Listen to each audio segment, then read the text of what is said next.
देखिए, अपडेट ये है कि जो कांग्रेस की जो स्टीयरिंग कमेटी है, जो सीडब्ल्यूसी नहीं होती है, चुनाव जब होने होते हैं तो उसको स्टीयरिंग कमेटी में कन्वर्ट कर दिया जाता है। उसकी मीटिंग चल रही है और उसमें जो है अध्यक्ष के रूप में खड़गे साहब का भाषण हुआ है।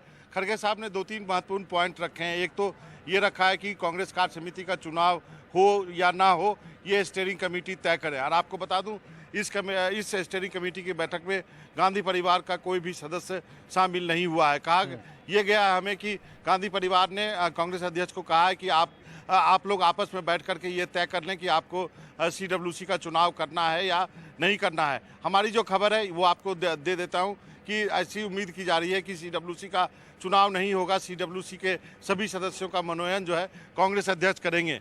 लेकिन जो खड़गे साहब का भाषण है उसमें कई महत्वपूर्ण पॉइंट है। एक तो उन्होंने कहा है कि लोकतंत्र और संविधान पे मौजूदा समय में खतरा है, संसदीय संस्थाएं गंभीर रूप से संकट से जूझ रही है। और सबसे महत्वपूर्ण बात उन्होंने कही है कि राजनीतिक गतिविधियों पर पहरेदारी हो रही है। इस लाइन को जो है कल जो पवन खेड़ा के साथ घटना हुई है उसको जोड़ करके देखा जा रहा है कि राजनीतिक गतिविधियां यदि कोई पॉलिटिकल पार्टी कर रही है तो उस पर किस ढंग से जो है उस पर नज़र रखी जा रही है, उसको रोका जा रहा है। साथ ही खड़गे साहब ने कहा है कि राहुल गांधी की जो भारत जोड़ो यात्रा थी उसने जो ऊर्जा और जागरूकता फैलाई है, उस जोश को कांग्रेस को आगे बढ़ाना है। कैसे बढ़ाना है ये इस अधिवेशन में तय किया जाएगा। साथ ही आधा दर्जन राज्यों में विधानसभा के चुनाव होने हैं। कांग्रेस के लिए ये चुनौती भी है और अवसर भी। और आपको बता दूं कि आज जो स्टीयरिंग कमेटी की बैठक अभी चल रही है उसमें ये तय किया जाएगा कि 6 विषयों पर प्रस्ताव पारित किए जाएंगे, जिसमें आर्थिक है, राजनीतिक, आर्थिक, अंतर्राष्ट्रीय, ये 3 मुद्दे हो गए।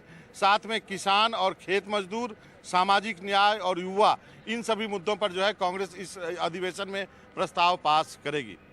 और बाबा, विधानसभा चुनाव और जो आने वाले चुनाव हैं उसको लेकर भी यहाँ पर चर्चा होगी, क्योंकि ये एक बड़ी चुनौती है कांग्रेस के लिए कि राज्यों में किस तरह से जो पार्टियां हैं उनसे सामंजस्य बिठाया जाए।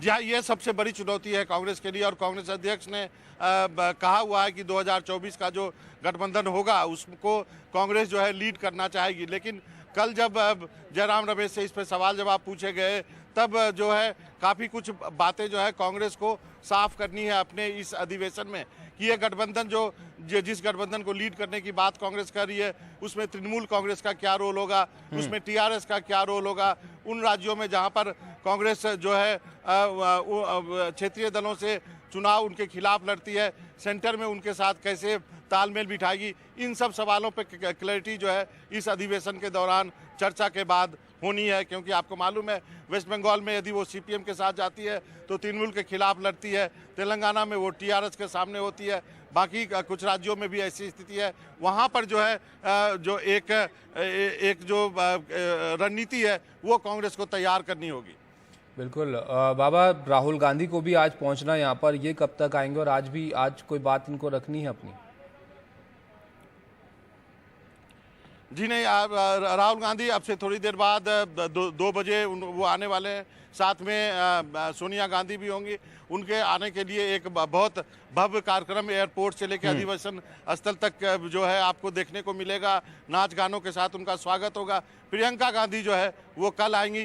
कल जो मीटिंग्स होगी उसमें उम्मीद की जा रही है कि राहुल गांधी और सोनिया गांधी का भाषण होगा जो पब्लिक होगा और उसको हम दिखा पाएंगे। जी, शुक्रिया बाबा आपका सब जानकारी के लिए। तो ये अधिवेशन जो है कांग्रेस का रायपुर में हो रहा है, जिसमें तमाम जो कांग्रेस के नेता हैं वो जुट रहे हैं और तमाम महत्वपूर्ण जो सवाल कांग्रेस के सामने भी हैं उन सब को लेकर यहाँ पर चर्चा जो है वो की जानी है।